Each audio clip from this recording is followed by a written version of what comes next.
na ministração sobre um leproso, e o tema da ministração é os excluídos.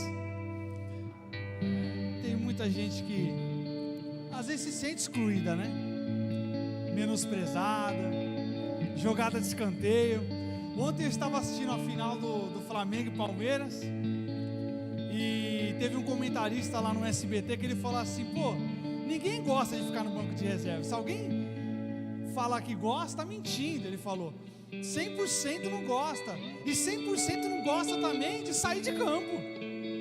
Por mais que o cara esteja lá jogando, esteja cansado, quando o treinador fala: ó, você sai agora e vai entrar um outro, ele não gosta. Ele fala: não, você vai me trocar, cara, deixa eu continuar. E então ninguém gosta de ficar de lado, né, irmãos? A gente gosta de ser usado, de ser útil na presença de Deus, de ser útil em todos os lugares, até dentro da empresa, né? Pô, o patrão está promovendo todo mundo e não me promoveu ainda. Como assim? Eu estou aqui, estou me dedicando, né? Isso faz parte de nós, amém? E isso não é pecado. Bom, eu queria ler com vocês no livro de Marcos, capítulo 1. No livro de Marcos, capítulo 1, versículo 40. Louvado seja Deus. Marcos 1, versículo 40 diz assim: um leproso veio e ajoelhou-se diante de Jesus, implorando para ser curado. Se o Senhor quiser, pode me curar e me deixar limpo. Cheio de compaixão, Jesus estendeu a mão e tocou nele. Eu quero, respondeu, seja curado, fique limpo. No mesmo instante, a lepra desapareceu e o homem foi curado. Então Jesus se despediu dele com uma forte advertência: não conte isso a ninguém.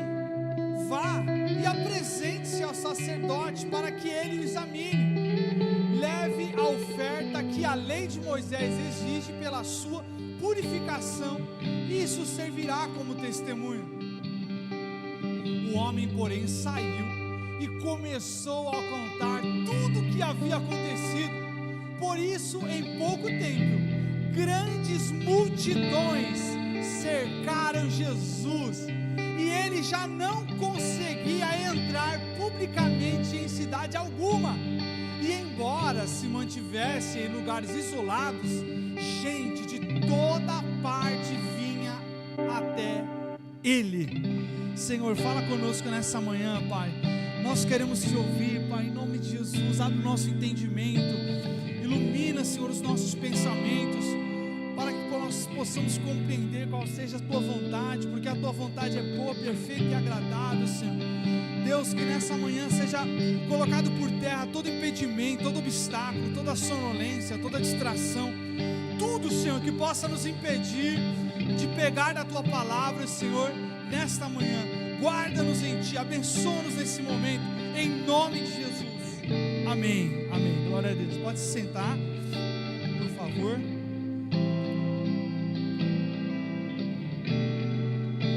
Bom, irmãos, era responsabilidade do Sinédrio, o tribunal religioso judaico, fazer uma investigação sobre os pretensiosos messias que surgiam. Então o Sinédrio era um investigador daquilo que Isaías, no Antigo Testamento, tinha relatado. Então tinha um sentimento que surgiu nessa época que o Messias estava para chegar. E com João Batista já anunciando esse Messias, então o assunto se espalhou. E Herodes tentando perseguir o Messias também, o nascimento, toda aquela situação que vai ser feita no nascimento de Jesus Cristo. Por isso que ele vai nascer numa manjedoura, ele vai nascer escondido lá em Belém, fora da sua cidade, por causa da perseguição religiosa que já tinha sido colocado na época, por conta de ter sido fomentado na sociedade a vinda do Messias. Então o assunto já estava em alta, e o Sinédrio fazia essa avaliação para entender qual seria o Messias, porque tinha muitos homens que se aproveitaram da ocasião para falar: não, eu sou o Messias, sou eu que estou aqui anunciando, eu sou o Salvador. E ali eles começavam a fazer uma espécie de análise crítica sobre essas figuras que surgiam na sociedade, se passando pelo Messias. Bom, os grupos de fariseus, saduceus, herodianos, essênios observaram Jesus para saber se realmente ele era o Messias. Faziam perguntas e submetiam ele a alguns testes para ver se realmente ele era o Messias. Então, Jesus Cristo o tempo todo foi submetido em alguns testes. Em todos os momentos Jesus Cristo foi desafiado para saber: será que Jesus vai romper com a lei de Moisés? Será que Jesus vai cumprir a lei? Será que Jesus vai querer causar uma revolução, vai fazer um motim para invadir Roma? Tinha muito disso. As pessoas pensavam muito por esse lado. E esses homens do Sinédrio, irmãos, eram homens de Deus, eram homens conhecedores da palavra de Deus, eram homens que sabiam os manuscritos sagrados, mas isso não significa que eles estavam na comunhão com Deus, né? E estar na comunhão com Deus, meu irmão, é você ter o discernimento de saber o que é de Deus e o que não é. Hoje em dia a gente tem muitas denominações, tem muitas igrejas, mas a gente não precisa ficar entrando em placas para a gente saber o que se trata de uma igreja verdadeira e uma igreja que faz algumas coisas estranhas aí.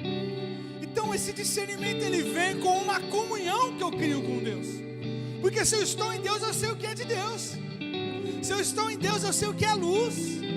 Agora, se eu não estou em Deus, se eu estou só verbalizando as escrituras sagradas e não praticando elas, então dificilmente eu vou entender o que realmente é de Deus. Sabe, essa semana teve um amigo meu que me mandou um vídeo, e era um vídeo de escatologia do fim dos tempos. Aí eu falei para ele: olha, você tem que tomar cuidado, tem muita gente aí falando muita asneira, né, sobre o fim dos tempos. Teve alguns aí que acharam que Jesus ia vir no ano 2000, depois acharam que ia vir em 2012, né? Teve até uma polêmica de um grupo antigo que eles se isolaram, né, numa chácara, e aí surgiu até uma matéria no Fantástico que essas crianças eram abusadas sexualmente. Então tem muitas situações envolvendo isso. Eu falei para ele: toma cuidado, porque esse cara aí não está falando nada com nada. Aí ele falou para mim assim: Adércio, mas eu acredito que Jesus já veio. Aí eu falei: meu Deus do céu, então tem alguma coisa errada, rapaz. Ele: não, Jesus já veio. Eu falei: Jesus já veio porque o mundo está assim? Ah, porque Jesus quis. Eu falei: e aonde está na Bíblia que Jesus quis? Eu falei: eu vou pela palavra de Deus, eu não vou por vento de doutrina. Se está na Bíblia, firmeza, tranquilo, eu tô crente. Se não está na Bíblia, irmão, pé no freio. Se não está escrito, pé no freio. E uma outra coisa que eu aprendi também: um texto sem contexto gera pretexto. Então os textos isolados, dá para você fazer um monte de doutrina, dá para você fazer um monte de seita, mas você tem que ver o contexto da obra. Então essa situação de procurar, essa situação de você fazer investigações, ela é importante para você tratar com a verdade. E Jesus Cristo foi o maior exemplo disso, porque os camaradas, os filisteus, os saduceus, os caras caíam toda vez, porque eles falavam assim: meu Deus, mas esse Jesus, esse camarada é diferente, esse homem é diferente, o comportamento dele é diferente, o jeito que ele está lidando com as situações é diferente, ele não cai nas nossas armadilhas, ele não cai nos laços que a gente prepara. Bom, e aí nós vamos se deparar com o leproso. Uau! E leproso era algo muito sério para a época, irmãos. Leproso ficava isolado, leproso não tinha contato social, né? Detectou a lepra, ele tinha que ficar numa espécie de quarentena. O sacerdote fazia uma observação muito criteriosa sobre ele, sobre a vestimenta dele, sobre a residência dele. Era feita uma investigação muito profunda, e dá para se entender isso porque a lepra pegava e não tinha tratamento. Então a única forma de realmente poder evitar uma contaminação em massa era fazendo o isolamento dessa pessoa. Bom, a lepra, também conhecida como hanseníase ou doença de Hansen é uma doença infecciosa causada pela bactéria Mycobacterium leprae, olha o nome aí, que leva ao aparecimento de manchas esbranquiçadas pela pele e alteração dos nervos periféricos, o que diminui a sensibilidade da pessoa a dor, toque e calor, por exemplo. Então assim, essas pessoas que ficavam com essa enfermidade, elas sofriam de dois lados. Elas sofriam pela exclusão social e elas sofriam pela própria doença que elas tinham. Então era uma dor terrível, e essas pessoas eram colocadas numa espécie de quarentena. Então tinha um lugar determinado, tinha uma cidade determinada que essas pessoas elas tinham que ficar. Era isolado, literalmente. Bom, primeira coisa que nós temos que falar aqui a respeito disso é qual era a lei de Moisés. E eu queria ler com vocês o livro de Levíticos, capítulo 13. Levíticos, capítulo 13, do versículo 1 ao versículo 3. O Senhor disse a Moisés e a Arão: se alguém tiver um inchaço, uma erupção ou uma descoloração que possa ter sinal de lepra, essa pessoa será levada ao sacerdote Arão ou a um de seus filhos. O sacerdote examinará a região afetada da pele. Se houver ali pelos que ficaram brancos e parecer que o problema é mais profundo que a pele, é lepra, e o sacerdote que examinar a pessoa a declarará cerimonialmente impura. Essa impureza, ela tem muito a ver com a questão do pecado. A questão da lepra e as pessoas ali que a Bíblia relata que sofreram dessa enfermidade, ela tem muita conexão com o pecado. Porque o primeiro que o pecado, ele nos afasta de Deus. O pecado nos afasta da presença de Deus. E segundo, que o pecado, ele vem acometido de uma impureza. Eu não estou mais em santidade. Eu dei uma mancada, dei uma falha. Eu caí num adultério, eu caí numa prostituição, eu cometi algo que realmente eu sei que não está de acordo com a palavra. E mais do que isso, o Espírito Santo testificou, eu fiquei mal, fiquei chateado com o que eu fiz. Então essa relação com o comportamento das pessoas que tinham lepra com o pecado era muito ascendente. Então, para a visão do sacerdote, a pessoa leprada que tinha a enfermidade da lepra era uma pessoa que estava em pecado. Então ela tinha que ser afastada. Então tinha muita questão espiritual, tinha um certo misticismo no meio disso. Então a situação ali era muito grave. Segundo, como era a vida dos leprosos? Olha que interessante isso. Os leprosos não podiam aproximar-se da cidade, e os lugares onde eles moravam eram considerados impuros, como os cemitérios. Alguns afirmam que se cruzasse com um leproso, atirariam pedras nele e gritaria para ele: volta ao teu lugar e não contamine outras pessoas. Olha só a hostilização que tinha. Então a pessoa tinha que ficar realmente isolado fora da cidade. Ou se ela fosse passar sobre algumas pessoas, ela tinha que passar gritando, anunciando a doença dela, para que as pessoas se afastassem e ela pudesse passar naquele caminho, naquela direção que ela estava indo. No livro de Levíticos, capítulo 13, versículo 45 ao 46, diz assim: quem sofre de lepra rasgará as roupas e deixará o cabelo despenteado, cobrirá a boca e gritará: impuro, impuro. Olha só, os caras com a lepra ali, com a enfermidade, quando passar sobre a multidão tinha que gritar: impuro, impuro. Enquanto durar a lepra, ficará cerimonialmente impuro e viverá isolado, fora do acampamento. Então nem a chance de oferecer um sacrifício esse camarada tinha, porque fazia parte da época.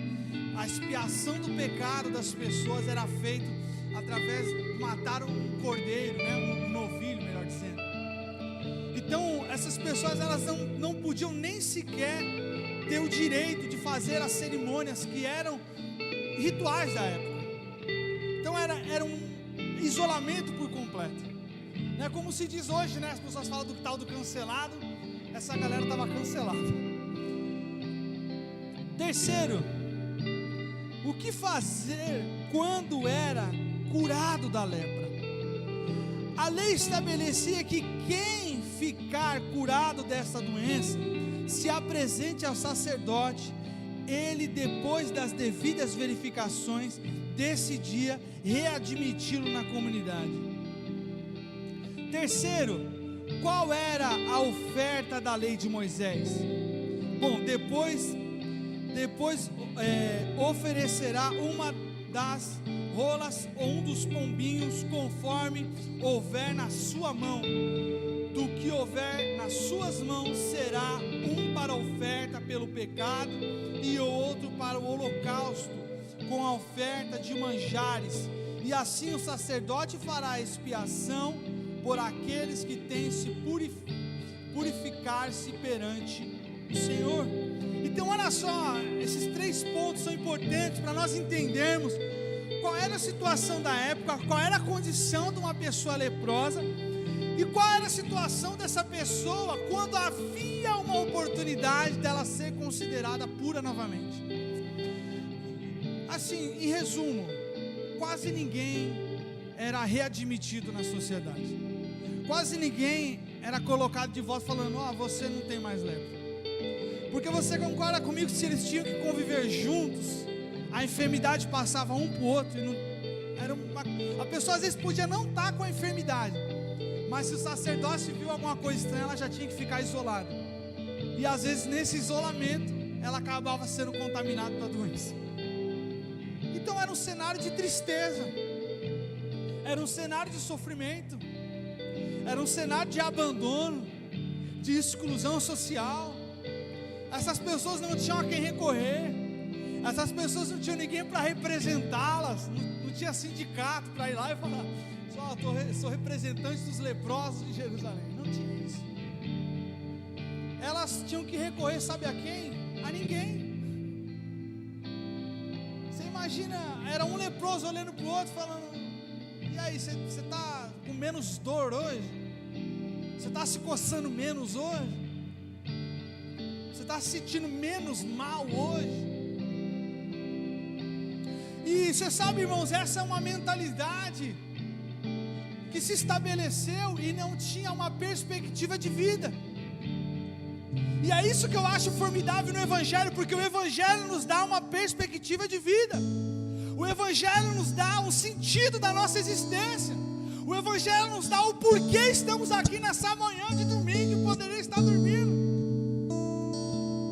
E isso que é extraordinário, quando nós vemos o cenário atual, quando nós vemos as pessoas se cortando, as pessoas se suicidando, as pessoas se trancando dentro de casa e não querendo viver. A gente fala: uau, essa pessoa precisa conhecer esse Evangelho, cara. Precisa ler essa palavra, precisa entender quem é Jesus. Porque quem está em Cristo, irmãos, não é acometido desses pensamentos, não é acometido dessas situações. Quando a pessoa ela tem um conhecimento sobre Cristo, aleluia, ela sabe que é amada, ele sabe que é amado, sabe que tem um sentido na vida dele, que ele não está sozinho para enfrentar os problemas, mas que tem alguém chamado Jesus Cristo, que está mais perto do que a nossa roupa, e está ali para nos ajudar, está ali para nos direcionar, está ali para nos discipular. Então, era um cenário de tristeza. Mas aqui no versículo 40 de Marcos 1 diz: um leproso veio e ajoelhou-se diante de Jesus, implorando para ser curado. Implorando para ser curado. Irmão, você não está entendendo.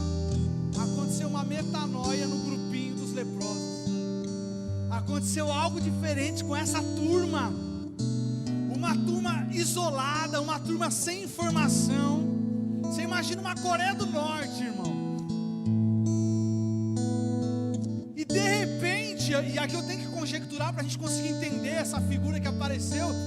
E de repente, no meio daquela galera, surge um assunto: ó, tem um cara aí falando que é Messias. Tem um cara falando aí que ele é o Salvador.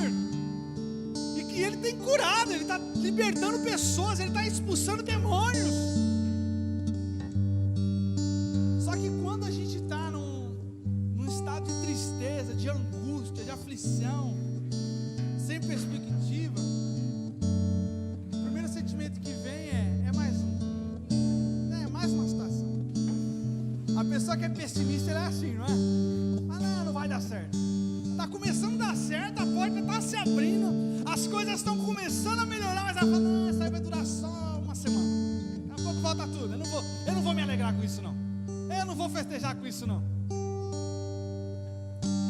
É forte isso, né? Então você imagina esse grupo de leprosos, um olhando para o outro, falando assim: não, é mais uma história, é mais uma historinha aqui, olha a nossa situação, não. Mas parece que um deles ali resolve pensar diferente. Um deles ali resolve passar a bolha. Um deles ali resolve atravessar o muro da mentalidade rasa, da mentalidade superficial, da mentalidade do pessimismo. E ele fala: não, sabe uma coisa? Eu já estou aqui leproso. Pensa comigo, irmão. Eu já estou leproso, eu já estou excluído, eu já sou um impuro.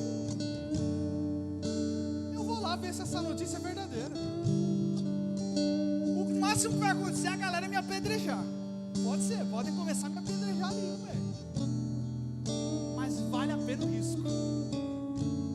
E essa convicção, ao meu ver, para a gente entender essa figura que vai surgir no livro de Marcos, ele vai começando a entender que realmente é Jesus o Salvador, que realmente é Jesus o Messias. Ele começa a criar uma convicção, e não uma convicção pelo seu próprio intelecto, mas uma convicção pela testificação do Espírito Santo na vida dele. Porque o Espírito testifica. Quando eu falo assim: pô, eu vou me alegrar, vai vir dias melhores, o Espírito Santo testifica. Se eu falo: não, é só mais um dia, não, é só mais uma situação, Jesus olha lá e fala: meu amigo, você está duvidando de mim? Você está duvidando de mim, camarada? A nossa confiança é em Cristo, irmão. E confiar não é só quando eu enxergo o lado bom. Confiar não é só quando eu consigo ver um cenário positivo ao meu redor. Confiar não é em detrimento ao que está acontecendo à minha volta, mas confiar é eu não ver, eu não estar observando, fisicamente eu não estar em contato com aquilo, mas eu ter a convicção de que algo vai acontecer, pelo fato de eu estar servindo um Deus verdadeiro, um Deus de Israel, e saber que Ele cuida, Ele zela por mim, e Ele não me deixará naufragar, mas Ele está na proa do barco, e a tempestade vai passar, e verá a bonança, o mar se aquietará, porque Ele tem o poder.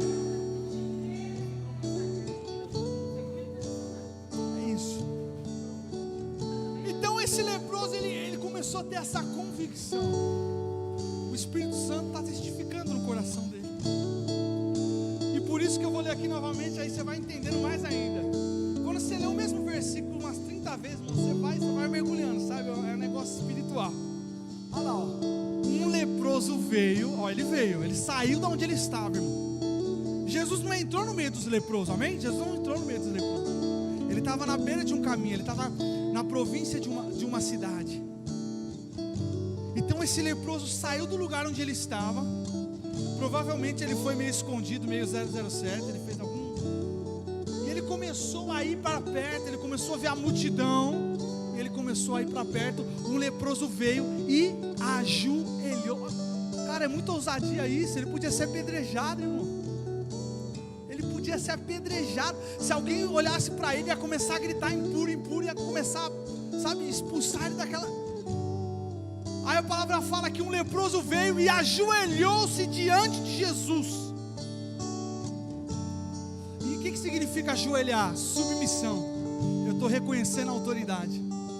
Você se ajoelha para qualquer um, irmão? Quando vai pedir em casamento, né? A namorada em casamento, aí tem, né? Os homens se ajoelham. E num segundo momento você se ajoelha para quem? Para Jesus, irmão. Para Jesus.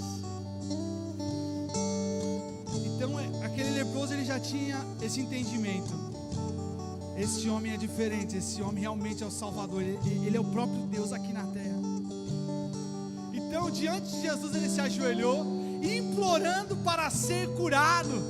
E aí olha o que esse camarada vai dizer, ó: se o Senhor quiser, pode me curar e me deixar limpo. Eita Deus amado, que frase é essa?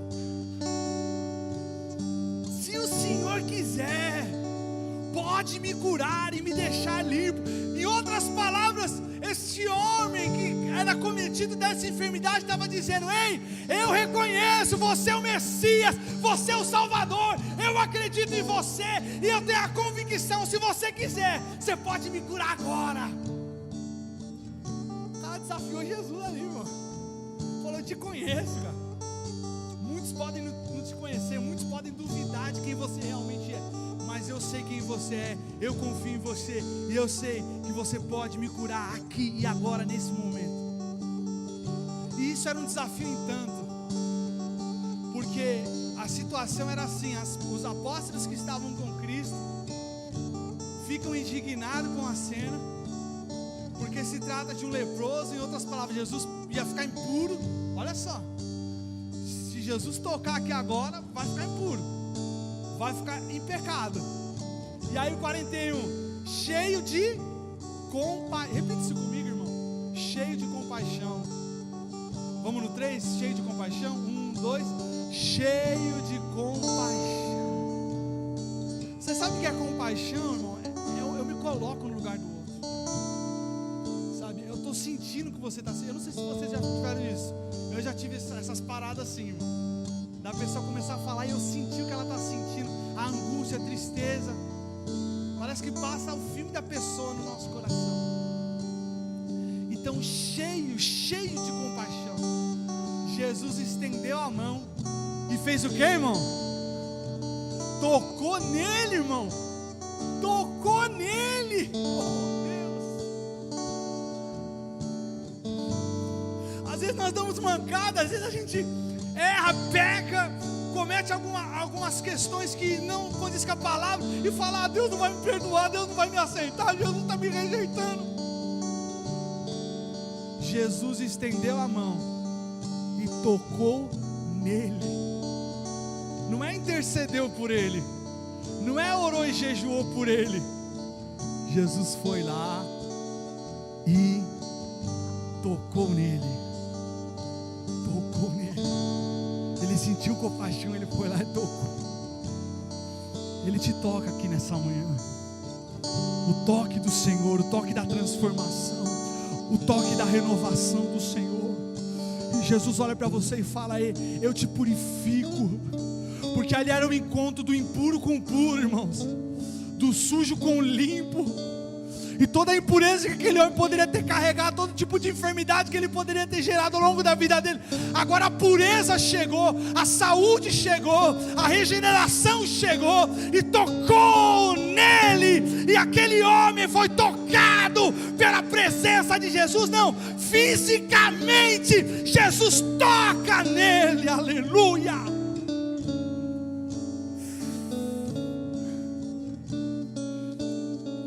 E aí quando Jesus tocou nele, ele vira para Jesus e fala assim: eu quero. Você fala: irmão, eu não sei você, eu sou meio doidão. Eu pego esses textos aí, eu começo a imaginar, faz um filme, né? Eu imagino esse homem olhando e falando: eu quero. Imagina o filme passando nele, o sofrimento dele, desde o dia que ele foi excluído da cidade, desde o dia que o sacerdote chegou nele e falou: olha, foi encontrada uma mancha em você, essa mancha significa que você tem lepra, a partir de hoje você está impuro, a partir de hoje você não pode oferecer sacrifício, a partir de hoje você não pode cultuar, a partir de hoje você não pode adorar, a partir de hoje você não pode se socializar na cidade. Vai saber se esse homem não tinha família, vai saber se ele não deixou pai, mãe, esposa, filhos. Ele estava excluído, estava abandonado. E Jesus tinha uma compaixão dele. E toca nele. E ele vai falar: eu quero, eu quero, eu quero, eu quero, eu quero. Quantas vezes, irmãos, nós duvidamos desse toque do Senhor? Por isso que eu reafirmo, Ele nos toca aqui nessa manhã. Não importa o que você tenha pensado, não importa as barreiras que você mesmo colocou, não importa os empecilhos que você mesmo gerou na tua vida, para que Ele não te tocasse, para que você se sentisse o excluído, falando: não, eu não sou digno que Ele me toque. Ei, Ele rompe essa barreira, Ele rompe as suas barreiras intelectuais, e Ele toca em você de uma maneira poderosa e sobrenatural. Eu quero. Repita isso comigo: eu quero. Oh, Jesus. Respondeu. Ó Jesus respondendo: seja curado e fique limpo.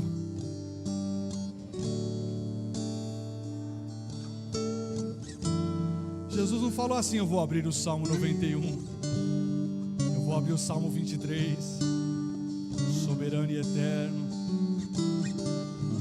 Jesus olhou para o homem e falou assim: seja curado agora, rapaz. Meu Deus, imagine isso, pastor Sandro. Imagina a alegria desse homem, irmão. No mesmo instante, vai lá, irmão, 42. No mesmo instante, a lepra desapareceu. E o homem foi o que, irmão? Curado. Ele olhou e falou: uau, cadê? Cadê a dor? Cadê a coceira? Cadê as manchas? Eu estou curado. Você imagina isso, irmão? Você imagina essa cena? Esse homem agora pulando de alegria, esse homem agora causando um espanto, as pessoas ali olhando e falando: nossa, você viu o que Jesus fez? Você viu? O homem veio todo cheirando, um mau cheiro por causa da lepra. Ele estava numa condição precária, e agora esse homem foi regenerado, a pele dele está boa novamente. Olha a condição dele, o semblante dele, ele mudou. Jesus faz isso quando Ele chega na nossa vida. Ele nos transforma. Alguns falam: lá vem um crentão aí. Eu não sei se lá vem um crentão, mas lá vem um que era um leproso, mas foi curado por Jesus. Entende isso? Porque Ele faz isso na vida daquele que o busca. A palavra do Senhor fala: buscar-me-eis e me achareis quando me buscardes de todo o vosso coração. Todo o vosso coração. Aquele homem foi perante Jesus com todo o vosso coração. Ele se derramou perante Jesus. Ali ou ele ia ser curado ou ele ia ser morto, irmão. Ele foi para um impasse final, ele foi para um combate final. Você sabe, nós precisamos ter essa ousadia para tomar atitude, para falar: realmente é isso que eu quero para a minha vida, realmente esse é o rumo que eu vou tomar na minha vida. Isso se gera com convicção, meu irmão. Você só trilha um caminho quando você está convicto dele. Você vai por um caminho que você não sabe. Você sai viajando por aí e fala: vou ver aonde vai dar. Ou você tem um planejamento, você fala: não, eu quero ir naquela cidade. E você vai colocar gasolina, você vai fazer a revisão do óleo, você vai até chegar naquela cidade. Aquele homem, ele tinha uma convicção, e ele sabia o preço que ele ia pagar por ter essa convicção. Mas ele foi até o fim. No versículo 43 diz: então Jesus se despediu dele com uma forte advertência. Jesus deu uma orientação para esse homem. Vamos ler essa orientação no 44. Não conte isso a ninguém. Vá e apresente-se ao sacerdote para que ele o examine. Leve a oferta que a lei de Moisés exige para a purificação, isso servirá como testemunho. Esse homem, agora que ele foi curado, Jesus vai cumprindo a lei de Moisés, vai olhar para ele, orientando ele, falando: não, agora você cumpra essa lei, vai até o sacerdote, leve a oferta, porque você precisa ser purificado, e agora você precisa oferecer um sacrifício para a sua purificação. Então ele tinha que cumprir um ritual, ele tinha que cumprir a lei de Moisés. Mas olha o que fala 45: o homem, porém, saiu e começou a contar a todos o que havia acontecido. Por isso, em pouco tempo, grandes multidões cercaram Jesus, e ele já não conseguia entrar publicamente em cidade alguma. E embora se mantivesse em lugares isolados, gente de todas as partes vinham até ele. Então você imagina, Jesus falou, aí o cara saiu de lá e falou: eu vou lá no sacerdote nada, eu vou começar a contar o que aconteceu comigo. Eu acho que ele foi lá na onde ficavam os leprosos e falou: gente, sai daí, vai lá falar com Jesus, eu estou curado. Você imagina esse homem andando na cidade, as pessoas olham e falam: ei, esse não era aquele leproso não, esse não era aquele cara que estava excluído não, esse não era aquele cara que estava derrotado não. Irmão, você está entendendo onde eu quero chegar com essa mensagem? Quando as pessoas, elas duvidam de onde você pode ir, quando as pessoas menosprezam a sua capacidade, menosprezam as suas habilidades, menosprezam quem você pode se tornar, meu irmão, e de repente Deus te coloca em lugar de destaque, de repente Deus transforma a sua vida e faz você ser uma referência na sua casa. E aqueles que duvidavam de você começam a te respeitar, começam a te tratar com respeito, começam a ver a autoridade que tem sobre você, porque agora você é um regenerado em Cristo, agora você é um transformado pela presença do Senhor Jesus, agora você tem alguém que te tocou de uma maneira especial e que proporcionou para você uma perspectiva de vida e que deu a você sentido da sua existência. Por isso que esse homem, antes dele fazer esse ritual, ele teve que multiplicar o que aconteceu com ele, ele teve que testemunhar, ele teve que anunciar, ele teve que conversar com as pessoas e começar a compartilhar disso. E aí a pergunta que eu te faço nessa manhã é: até que ponto você tem se sentido excluído? Ou o que tem causado na sua vida para você se excluir? Para você se trancar, para você se fechar, para você falar: eu não quero ir para a igreja, eu não quero ouvir louvor, eu não quero mais assistir pregações na internet, eu não quero mais ver a palavra do dia contigo, eu não quero. Você sabe, a única pessoa que pode interromper o seu crescimento, a única pessoa que pode interromper de você viver dias incríveis é você mesmo. Eu vou dizer isso porque a partir do momento que nós aceitamos a condição que estamos, a partir do momento que a gente menospreza a nossa capacidade e se sente inferiorizado o tempo todo,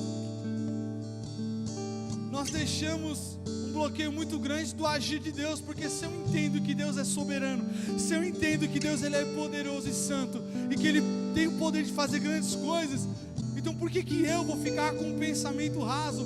Por que eu vou ficar pensando superficialmente? Eu posso ter perspectiva, eu posso pensar além, eu posso almejar além, eu posso, aleluia, ir para conquistar com a consciência tranquila de que eu tenho um Deus que me respalda, que eu tenho um Deus que me patrocina, que investe em mim, que morreu na cruz por mim no Calvário, que me deu vida e vida nova em Cristo, que me deu liberdade em Cristo. Então não há nada que possa me interromper, não há nada que possa me paralisar, a não ser Ele mesmo. Quando Ele fala: ó, não vai para cá, ó, não faça isso, ó, não é isso que eu quero para você, não é esse o melhor caminho para você. Quando nós adotamos essa mentalidade mesquinha, nós damos legalidade para que o diabo ele atue em nossa vida. E ele vem com dardos inflamados, e ele vem com amarrações, e ele vem com empecilhos, e ele vem com pratos diabólicos, e ele vem com todas as artimanhas possíveis para conseguir nos amarrar num pensamento mesquinho. Ele fala: esse cara aí, ele mesmo não está se reconhecendo como servo de Deus, como sacerdote real, como nação santa. E quando nós aceitamos esse desafio de estar em Cristo, nós temos que ter maturidade para saber que o tempo todo seremos confrontados por esse evangelho. A palavra vai nos confrontar o tempo todo. Então a ideia do diabo é que você se torne uma criança mimada. Aqui no bairro acho que não tem muito não, mas se você vai para a área central de São Paulo ou Zona Sul, você vê aqueles cartazes: recupere o amor da sua vida em 48 horas, ou seu dinheiro de volta. Aí eu vi um outro que a moça foi mais ousada, ela falou assim: você só paga depois do resultado. Ai, caramba, o negócio é forte. E isso existe? Claro que existe, é real, acontece. Agora, você acha que isso dura? Tem alegria nisso? Tem espírito de conquista nisso? E é isso que o diabo quer. Ele quer facilitar a sua vida. Ele quer fazer você pular de fase. Ele te dá o código para você pular de fase. Mas qual que é a graça disso? Você nunca vai poder chegar e falar: eu superei, ou eu conquistei aquela mulher, né? Ou eu conquistei aquele cargo na empresa. E aí quanto mais o inimigo vai dando, mais ele vai tirando. Ele vai tirando a nossa vida espiritual, ele vai tirando a nossa comunhão com Deus, ele vai tirando o amor que tem no nosso coração, que é inato do ser humano, ele vai tirando todos os atributos que tem dentro de nós, ele vai nos secando como uma árvore de dentro para fora, ele vai roubando o melhor de nós, cada vez que nós vamos nos enfiando nessa mentalidade, nesses caminhos tortos. Agora quando eu aceito vir para Cristo, Ele me toca, eu sou sarado, eu sou regenerado, eu sou transformado, eu começo a ter uma vida nova em Cristo. Só que ao mesmo tempo eu tenho que entender que para manter essa vida, tem algumas coisas que eu vou ter que praticar.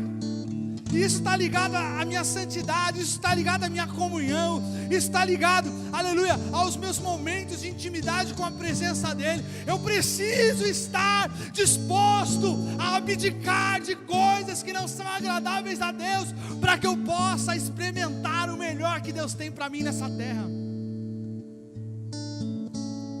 Aquele homem, ele foi e ele começou a anunciar essas verdades, porque a palavra do Senhor fala que a verdade vos diga e a verdade vos libertará. E as pessoas começaram a ser libertas, Cida. As pessoas começaram a entender: é Jesus, é o Salvador. E aí começou a acontecer o que? Caravana, irmão. Na época tinha caravana.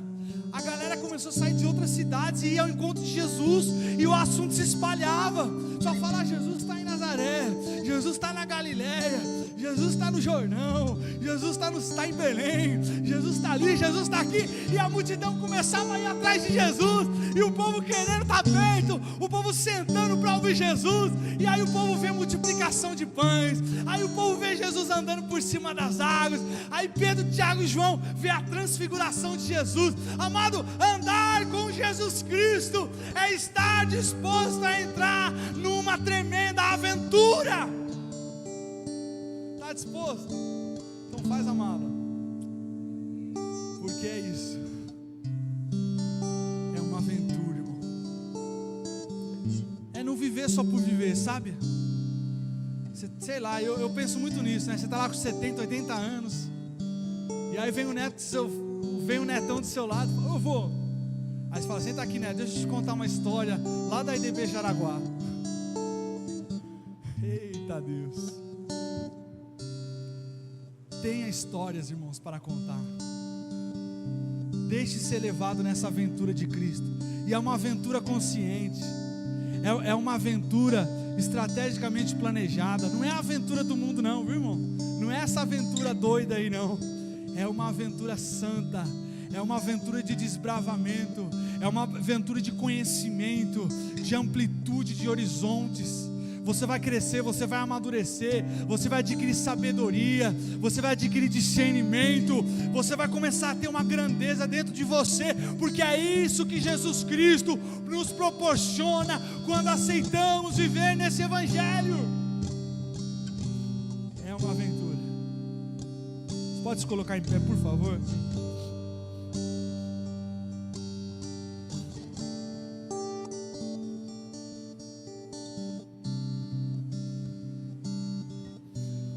Santo Espírito de Deus, Queria te convidar para vir aqui na frente. Vamos orar junto. Vem para cá, igreja. Pode vir, todos os irmãos. Fica assim, ficam um do lado do outro. Só para a gente orar junto. É gostoso, né, irmão? Eu gosto de enturmar, eu gosto de muvuca. Eu não sei como você está hoje. Será que você está isolado lá com a galera? O povo tudo leprado, fora da cidade, sem perspectiva, sem sentido, sem rumo na vida, né? Parece que você está andando por andar. É porque você tem que andar, então eu vou andar porque eu tenho que andar. Não é isso que Deus tem para nós, irmãos. Deus quer nos dar sentido. Deus quer nos dar sentido. Você vai parar de viver de maneira aleatória. Estou vivendo por viver.